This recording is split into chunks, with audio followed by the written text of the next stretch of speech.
예수님께 주신 팔복의 말씀을 함께 나눠가는 과정 가운데 있습니다. 한 절 한 절의 말씀이 짧지만 깊이가 있고 또 울림이 있습니다.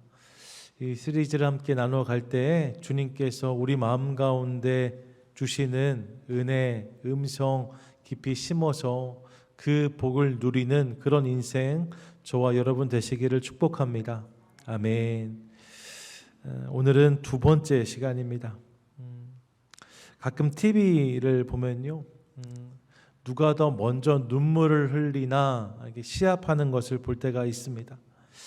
별스럽지 않은 일 같지만 연기자들에겐 이게 자존심을 걸고 해야 될 만한 시합인가 봐요. 그래서 누가 더 빨리 눈물을 흘리나 하고 시합을 시작하면 순식간에 집중해서 그렇게 준비를 하고 수초에서 수분 안에 눈물이 주르르 흐르는 것을 보게 됩니다. 신기해요. 어떻게 이렇게 눈물이 나는지 모르겠습니다. 물론 저희 교회도 이제 연세가 좀 되신 남자분들, 여성 호르몬이 많이 나오셔서 요즘 자꾸 눈물이 난다 하시는 분들도 계신데 실은 그냥 사람이 울기는 쉽지 않거든요. 그래서 MC들이 묻죠. 어떻게 그렇게 빨리 눈물을 흘릴 수 있냐라고 물으면 대개의 답은 이렇습니다. 아주 슬픈 생각을 했다. 가장 힘들 때 생각을 했다. 온갖 상상을 가장 슬픈 일들을 만들어서 해보았다라고 말합니다. 그랬더니 눈물이 났다는 거죠. 여러분 다 그런 건 아니지만 사실 실제로 눈물은 대부분 슬플 때 흐릅니다.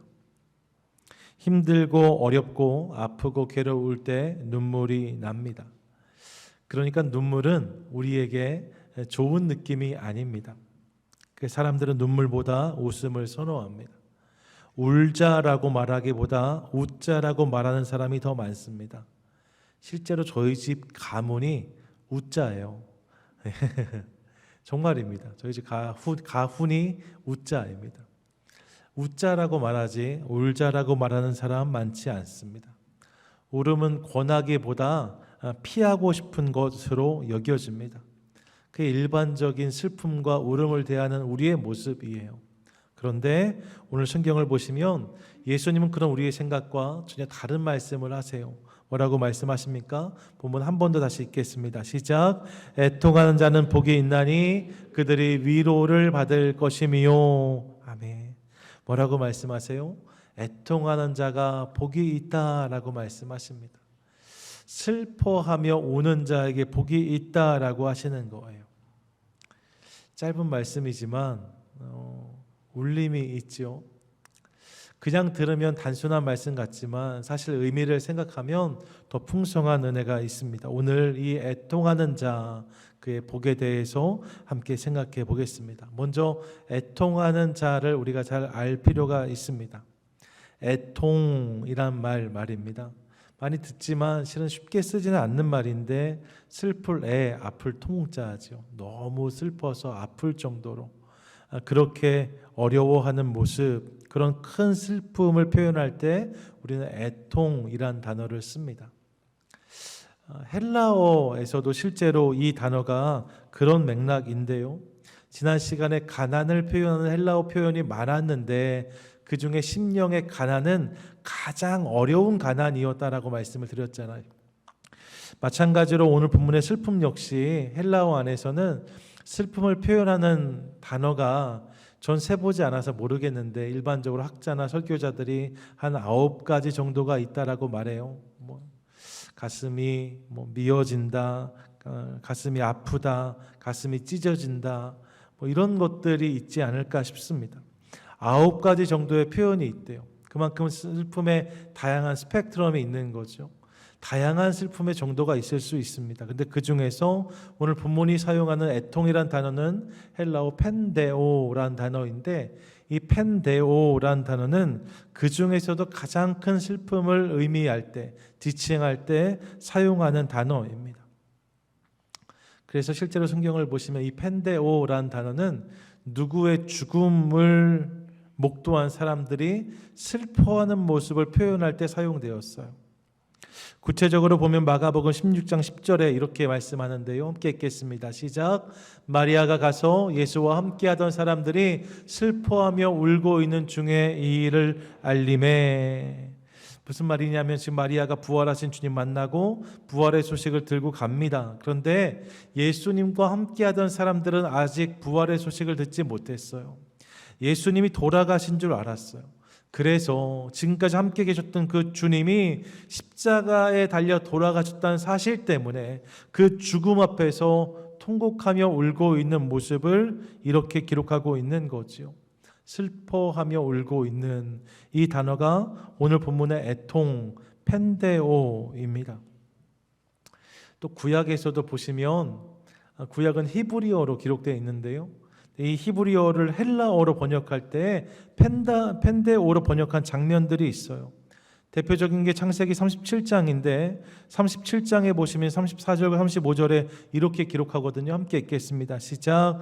자기 옷을 찢고 굵은 배로 허리를 묶고 오래도록 그의 아들을 위하여 애통하니 그의 모든 자녀가 위로하되 그가 그 위로를 받지 아니하여 이르되 내가 슬퍼하며 스올로 내려가 아들에게로 가리라 하고 그의 아버지가 그를 위하여 울었더라.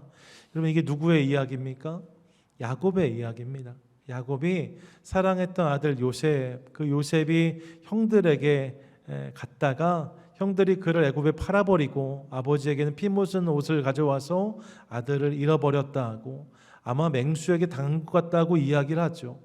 그 피 묻은 옷을 들고 야곱이 정말로 이 요셉을 잃었다라고 느낀 순간 그의 모습이 이렇게 표현되는 거예요. 그가 슬퍼하며 울었다 기록하죠.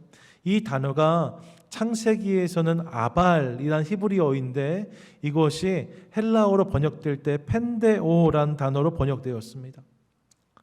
그러니까 이 펜데오, 애통이란 단어는 그냥 그런 슬픔이 아니에요. 그냥 좀 마음이 어려운 게 아니에요. 누군가의 죽음 앞에서 마음이 다 무너져 내리면서 눈물이 쏟아지는 모습을 애통, 펜데오라고 표현합니다. 그래서 어떤 이들은 이런 이유로 이 단어를 애통이라고 번역하기보다는 통곡이라고 표현하는 것이 보다 적절치 않겠는가라고 말하기도 합니다. 통곡. 그 통곡이란 단어를 들을 때 우리가 떠올리는 그림들 있잖아요. 그게 애통의 모습이라는 거죠. 애통하는 자는 그런 자입니다. 누군가의 죽음 앞에서, 망자 앞에서 눈물을 쏟으며 슬퍼하는 자, 그가 애통하는 자입니다. 근데 주님이 오늘 이 애통하는 자를 말씀하세요. 그러면 주님이 애통하는 자를 말씀하시는데 그 애통이 죽음 앞에서의 슬픔이라면 누구의 죽음 때문에 슬퍼하는 것일까 생각해 볼 필요가 있습니다. 누구의 죽음이기 때문에 그 죽음을 인하여서 애통하는 자에게 복이 있다고 말씀하실까? 얼핏 생각하면 우린 예수 그리스도의 죽음을 떠올릴 수 있지만 사실 이 이야기는, 이 말씀은 예수님이 돌아가시기 전에 주신 말씀이고 실제로 이 말씀을 주님이 하고 계세요. 그러니까 예수님의 죽음이 아니라 다른 누군가의 죽음인데 그게 누구의 죽음일까? 사실 본문만 가지고는 이 답을 알기가 어렵습니다. 그런데 눈을 조금만 넓혀서 앞뒤의 본문을 보시면 특별히 지난주에 살폈던 앞절의 말씀 우리가 생각해 볼 수 있는데 마태복음 5장 3절은 이렇게 말씀했어요. 함께 읽겠습니다. 시작. 심령이 가난한 자는 복이 있나니 천국이 그들의 것임이요. 아멘. 누구에게 복이 있다고요? 심령이 가난한 자라고 말씀드렸어요. 이 가난함이 페나스가 아니라 푸토코스라고 말씀을 드렸습니다. 스스로의 힘으로는 내 인생을 어찌할 수 없다는 것을 깨달은 자, 내가 그렇게 무지하고 무능하고 무력하다는 것을 깨달은 자, 그래서 하나님 앞에서 나는 아무것도 아닙니다 고백하는 자가 심령이 가난한 자였습니다. 그런 자에게 주님이 주시는 은혜가 천국의 은혜라고 말씀을 드렸어요. 그런데 그렇게 심령이 가난한 자를 말씀하신 후에 이어서 주님이 언급하는 사람의 모습이 애통하는 자인 것을 우리가 깨닫게 됩니다. 심령이 가난한 자를 말씀하신 다음에 애통하는 자를 말씀하셨다는 거예요. 그렇게 생각해 보면 심령의 가난과 애통은 무관하지 않다는 것을 우리가 알 수 있습니다. 아니요, 사실 이 두 가지는 연결되어 있지요. 진정한 심령의 가난은 애통으로 이어진다는 거예요. 심령이 가난해지면 그 결과 애통하는 사람이 될 수 있다는 거죠. 내가 연약하다, 내가 부족하다, 나는 아무것도 아니다, 내가 그런 죄인인 것을 깨달으면, 여러분 진심으로 이것을 깨닫는다면 그 죄로 인해 죽을 수밖에 없는 나를 인정하지 않을 수 없는 거죠. 그래서 눈물이 흐르는 것, 이것이 본문이 말씀하는 애통이라고 할 수 있습니다. 그러니까 오늘 본문에서 만나는 애통은 누군가의 죽음으로 인한 반응인데, 그게 누구의 죽음인가? 다른 어떤 사람이 아니에요. 소중한 사람을 잃어서가 아니에요. 누가 죽었어요? 내가 죽은 거예요. 나의 죽음을 깨닫고 내가 죽을 수밖에 없는 죄인이라는 사실을 깨닫고 슬퍼하는 자, 여러분 그가 애통하는 자입니다. 내 자신이 그런 자인 것을 깨닫고 그 앞에서 마음을 찢고 눈물을 흘리며 애곡하는 자, 그가 애통하는 자인 거지요. 성경을 보시면 실제로 이렇게 애통했던 자들이 있습니다. 이사야 6장을 보시면 성전에 들어갔다가 하나님의 옷자락을 본 이사야, 그 이사야가 이렇게 고백하는데 6장 5절 함께 읽습니다. 시작. 그때 내가 말하되 화로다 나여 망하게 되었도다. 나는 입술이 부정한 사람이요 나는 입술이 부정한 백성 중에 거주하면서 만군의 여호와이신 왕을 배웠음이로다 하였더라. 아멘. 하나님의 임재가 성전에 가득한 것을 본 이사야가 뭐라고 고백합니까? 화로다 나여 망하게 되었도다 라고 외치고 있습니다. 여러분 여기서 화로다 라는 말이요 히브리어로 오이예요. 근데 이 오이는 오이가 아닙니다. 오이예요. 이스라엘 사람들이 곡할 때 이렇게 말합니다. 오이, 오이라고 말해요. 그러니까 지금 이사야가 곡을 하고 있는 거죠. 화로다 곡을 하고 있는 거예요. 누구를 향하여서요? 자기 자신을 향해서 곡을 하고 있는 것입니다. 화로다 나여 망하게 되었도다. 주님 내가 죽게 되었습니다. 주님 내가 죄인이고 죄인 중에 거주하면서 그렇게 내가 살아갔는데 그런 내가 거룩한 주님을 배우니 이제 나는 꼼짝없이 죽게 되었습니다 라는 고백이 바로 이것입니다. 화로다 나여 죽게 되었도다. 그런 이사야의 모습이 애통하는 자의 모습이라고 할 수 있습니다. 또 로마서 7장 27절에서도 이렇게 고백하는데 함께 읽습니다. 시작. 오호라 나는 곤고한 사람이로다. 이 사망의 몸에서 누가 나를 건져내랴. 아멘. 잠시만요. 목사님 죄송한데 우리 에어컨 틀어주셔야 될 것 같아요. 오호라 나는 곤고한 사람이로다. 이 사망의 몸에서 누가 나를 건져내랴. 여러분 누구의 고백입니까? 바울의 고백이에요. 바울이 지금 이렇게 탄식을 터뜨리고 있는 거죠. 이유가 무엇입니까? 7장 앞부분의 내용을 보시면 바울이 이렇게 고백해 왔어요. 내가 정말로 원하는 것이 있는데 내가 원하는 것은 행하지 않고 원하지 않는 것만 행하고 있는 내 모습을 발견한다고 고백합니다.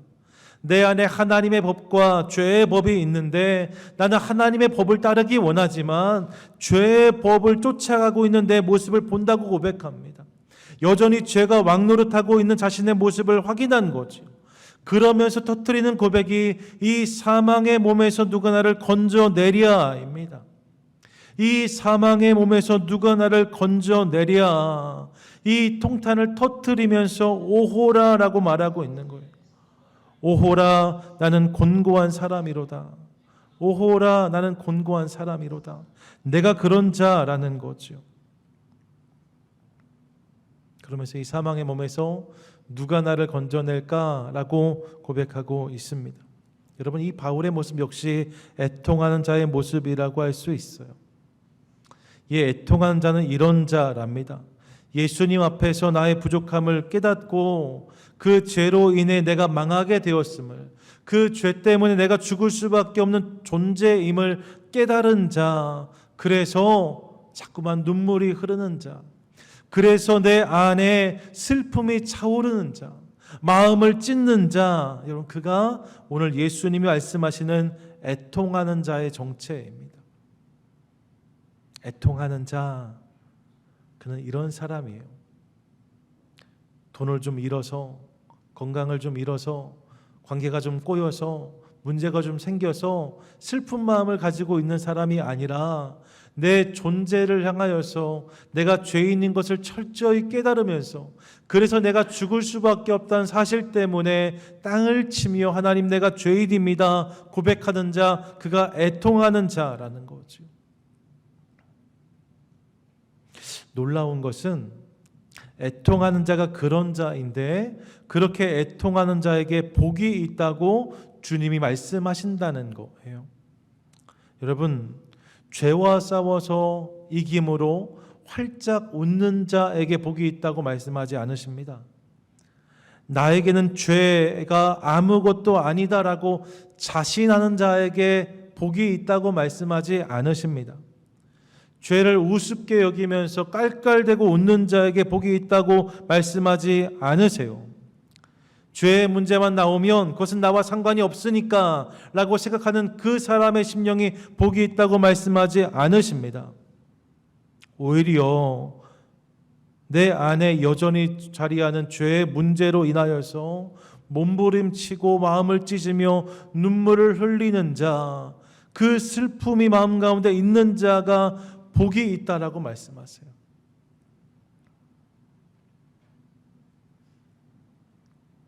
이유가 무엇일까요? 죄를 이겨서 웃는 자가 아니라 죄의 문제 앞에서 애통하는 자가 복이 있다고 하세요. 왜요? 그 이유는 본문의 말씀이 이와 같습니다. 그들이 위로를 받을 것이기 때문에. 한 번 더 본문 읽겠습니다. 시작. 애통하는 자는 복이 있나니 그들이 위로를 받을 것이미요. 아멘. 뭐라고요? 그들이 위로를 받는다고 말씀하세요. 그들이 위로를 받는다. 지난주에 말씀드렸지만 여기서 그들이란 단어는 사실 그들만이라는 번역이 맞습니다. 그들만이 위로를 받는다는 거예요. 그렇게 애통하는 자만이 위로를 경험할 수 있기 때문에, 그렇게 애통하는 자에게만 주시는 위로가 있기 때문에 그들이 복 있는 자라고 말씀하시는 거죠. 애통하는 자에게 주님이 주시는 위로가 있답니다. 여러분, 그 위로가 구체적으로 어떤 것일까요? 여기서 위로라는 단어는 헬라어로 보면 파라칼레오라는 단어예요. 근데 파라칼레오 이렇게 붙어놓은 단어거든요. 파라라는 단어는 곁에란 단어이고요. 칼레오란 단어는 칼레오잖아요. 그러니까 콜이란 단어의 원어입니다. 부르다라는 의미예요. 그러니까 파라칼레오란 단어는 기본적으로 곁으로 부른다는 의미입니다. 이를 통해서 우리는 먼저 주님이 주시는 위로, 애통하는 자에게 주시는 위로가 애통하는 그를 당신 곁으로 불러주시는 은혜란 사실을 깨닫게 됩니다. 여러분, 주님은 애통하는 자를 당신 가까이로 부르십니다. 우리 안에 그런 눈물, 그런 슬픔이 있을 때 주님은 그런 심령을 당신 가까이에 두십니다. 실제로 예수님은 이 땅에 사역하시면서 늘 죄인들과 함께 하셨던 것을 기억합니다. 많은 사람들이 이를 의아하게 생각했어요. 바리새인들은 이를 빌미 삼아서 예수님을 공격하기까지 하였습니다. 하지만 주님은 멈추지 않으세요. 주님은 늘 세리, 창기, 죄인들 곁에 계셨고 그들과 함께 드셨고 그들과 함께 나누셨습니다.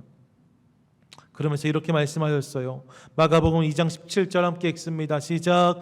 예수께서 들으시고 그들에게 이르시되 건강한 자에게는 의사가 쓸데없고 병든 자에게라야 쓸데있느니라. 나는 의인을 부르러 온 것이 아니요 죄인을 부르러 왔노라 하시니라. 아멘. 나는 스스로 죄 없다 하며 큰 소리치는 이들을 위해서 온 것이 아니다라고 말씀하세요. 죄와 상관없는 자들을 위해서 온 것이 아니다라고 말씀하세요. 나는 웃는 자를 위해 온 것이 아니라 우는 자를 위해 왔다고 말씀하십니다. 자신이 죄인인 것을 깨닫고 고백하면서 그 죄와 허물로 인해 아파하는 자, 애통하는 자, 저들을 위해 오셨다라고 말씀하고 계신 거죠. 예, 주님은 애통하는 자를 위해 오셨고 그들 곁에 머무세요. 그들과 함께 하십니다. 애통하는 자를 주님이 가까이로 부르신대요. 그래서 애통하는 자에게 이 위로가 임하기 때문에 저들이 복 있는 자라고 성경은 말씀하고 있습니다. 그런가 하면 이 위로란 단어가 파라칼레오라고 말씀드렸는데, 파라칼레오라고 들어보시면 자꾸만 어려운 말 해서 죄송해요. 그런데 한절 말씀이라 실은 이 한절을 좀 풍성히 이해하려면 이렇게 같이 좀 원어도 보고 할 필요가 있는 거죠. 파라칼레오 이렇게 들어보시면 비슷하게 우리가 아는, 많이 들어보셨던 헬라어 한마디를 떠올리실 수 있어요. 그게 뭐냐? 그게 파라클레이토스라는 단어입니다. 파라클레오하고 파라클레이토스 실은 비슷한 어근을 가지고 있죠. 파라클레이토스가 뭐예요? 이게 보혜사, 성령입니다. 그러니까 다른 사람의 죄와 허물에 대해서 민감하면서 정작 나의 죄, 우리의 허물에 대해서 둔감한 자들이 아니라 나의 죄, 나의 허물을 향하여서 흐르는 눈물이 있을 때 주님이 그 심령 가운데 성령을 주신다라고 말씀하고 있는 거예요. 성령이 그 심령 가운데 찾아온다고 말씀하시는 거죠. 실제로 성경을 보시면 주님 앞에서 애곡하며 회개하는 자들에게 주님은 당신의 성령을 부어주셨습니다. 사도행전에서 애통하며 복음을 듣고 회개했을 때에 그곳에 주의 성령이 임했다라고, 그래서 수천 명의 사람들이 성령을 경험하고 교회로 나왔다라고 성경이 기록하고 있어요. 예. 애통하는 자의 심령에 주님이 성령을 부어주신답니다. 이것이 위로의 실제인 것이지요. 그러니까 그들의 위로를 받을 것이다 라는 말씀은 이런 거라는 거예요. 주님이 그들을 가까이 불러주신다. 그리고 그들에게 성령을 부어주신다. 이렇게 말씀하시는 거죠. 그것 때문에 저들에게 복이 있다라고 말씀하세요. 실제로 화로다 나여 망하게 되었도다 고백했던 이사야 말입니다. 그가 그렇게 애통한 자가 되었더니 어떤 은혜가 그에게 임합니까? 이사야 6장 6절 7절에 보시면 이렇게 말씀하는데 함께 읽습니다. 시작. 그때 그 스랍 중에 하나가 부젓가락으로 제단에서 집은 바 핀숯을 손에 가지고 내게로 날아와서 그것을 내 입술에 대며 이르되 보라 이것이 내 입에 닿았으니 내 악이 제하여졌고 내 죄가 사하여졌느니라 하더라. 아멘. 뭐예요? 이사야가 애통하였더니 하나님이 그를 가까이 머물게 하셨다는 거예요. 그의 죄를 사하시고 그를 용서하시고 그 전에 머물게 해주셨습니다.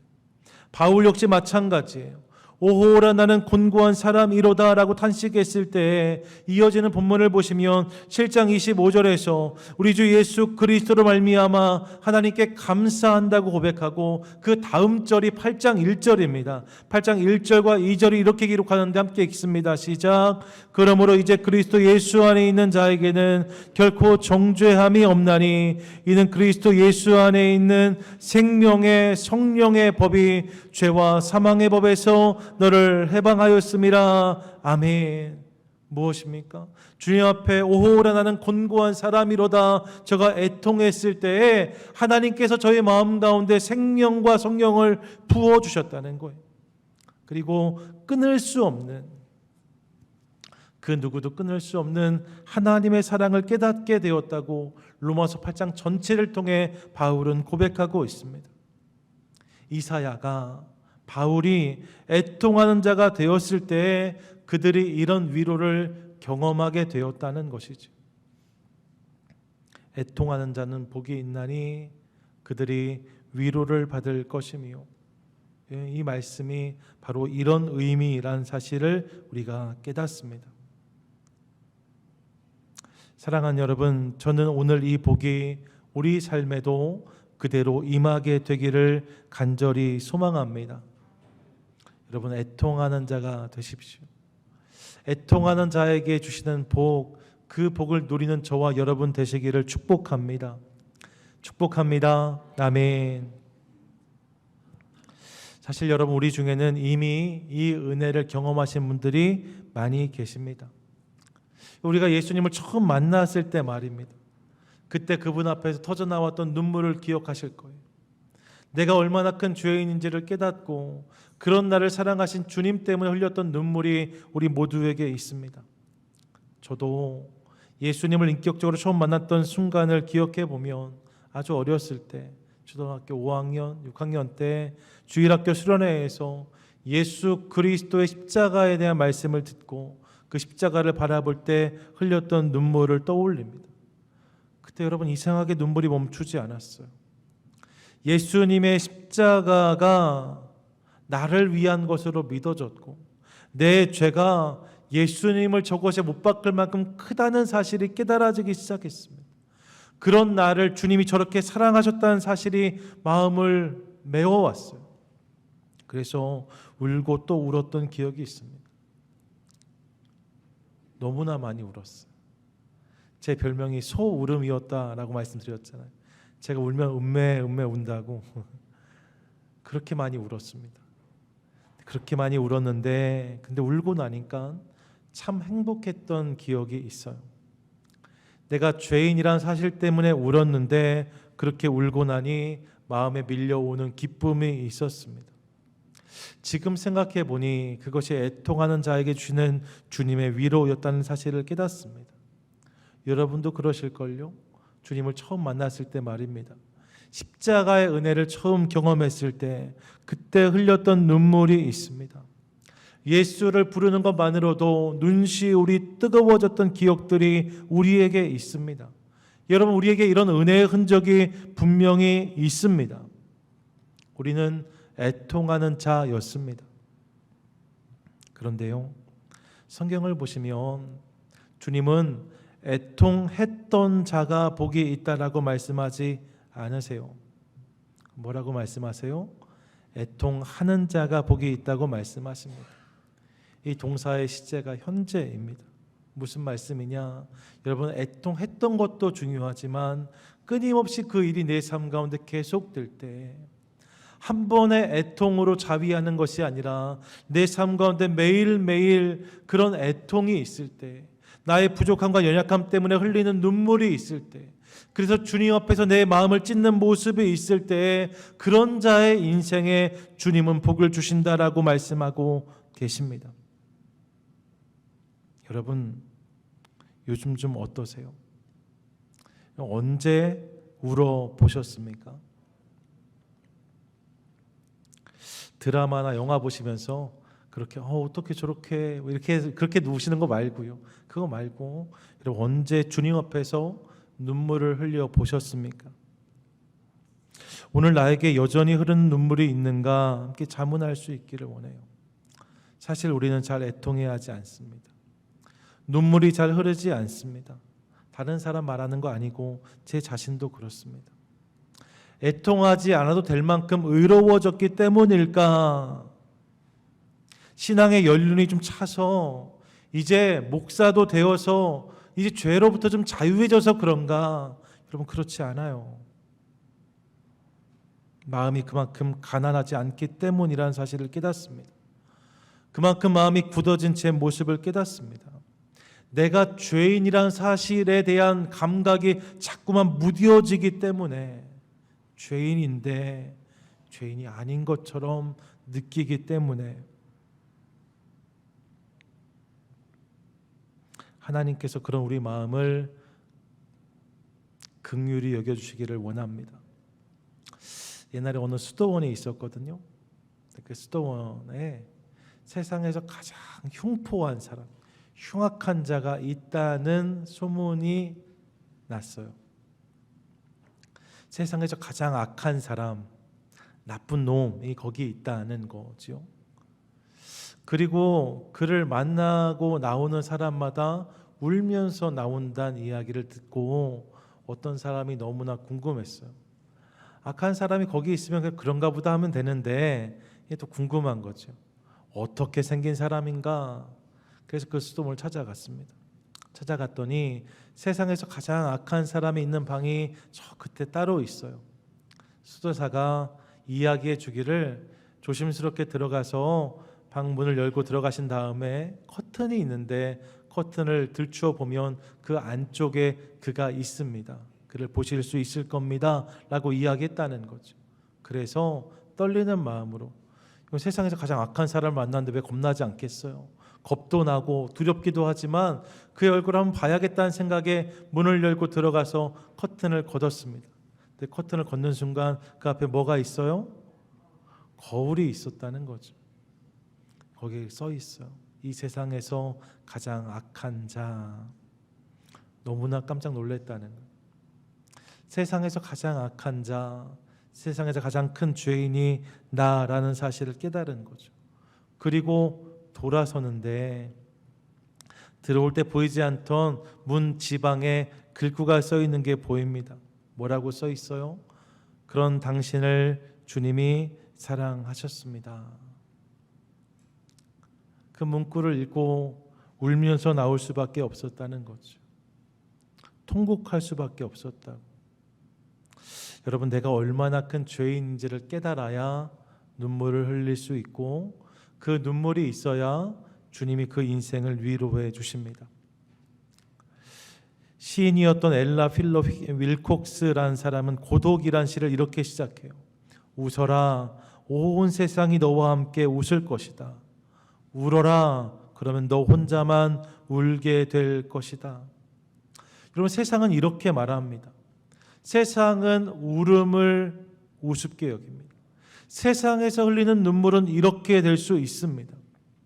하지만 여러분 기억하십시오. 주 안에서 흘리는 눈물은 다릅니다. 주님이 그 눈물을 아시고 주님이 그 눈물을 보십니다. 주님 안에서 흘리는 눈물은 그러므로 회복과 은혜의 씨앗입니다. 그래서 자꾸 하신 옥하는 목사님은 신앙은 눈물을 먹고 자란다라고 하셨어요. 따라하시죠. 신앙은 눈물을 먹고 자란다. 신앙은 눈물을 먹고 자란다. 마른 눈을 가진 성도들보다 젖은 눈을 가진 성도들이 경험하는 은혜가 크더라라고 목사님 말씀하셨습니다. 정말로 그렇죠. 그렇게 여러분 오늘 이 시간 우리 함께 이 마음을 구하도록 하겠습니다. 여러분, 애통하는 마음을 함께 구하시죠. 주님, 내 안에 더 큰 기쁨, 더 큰 웃음을 주옵소서도 중요하지만 주님, 내 안에 눈물을 주십시오. 주님, 내 안에 애통을 주십시오. 함께 구하기 시작할 때에 하나님께서 그 심령 가운데 하나님 안에서 흐르는 눈물을 허락하시고 그 눈물이 흐르는 자리자리마다 하나님의 위로를 더하여 주실 줄 믿습니다. 그 눈물이 흐르기 시작할 때 우리는 그분께 더 가까이 나아갈 수 있다고 하십니다. 그 눈물이 흐르기 시작할 때 성령 하나님께서 우리 가운데 오시겠다고 말씀하고 계십니다. 여러분 따라하세요. 주님, 제가 죄인입니다. 주님, 제가 죄인입니다. 우리 한 번 더요. 주님, 제가 죄인입니다. 주님, 제가 죄인입니다. 애통하는 마음을 주옵소서. 애통하는 마음을 주옵소서. 바라기는 오늘 우리 안에 이 마음, 애통의 마음, 눈물이 회복되는 것을 통하여서 하늘로부터 임하는 위로를 경험하는 복된 성도 저와 여러분 우리 모두 되시기를 주님의 이름으로 간절히 축원드립니다. 아멘.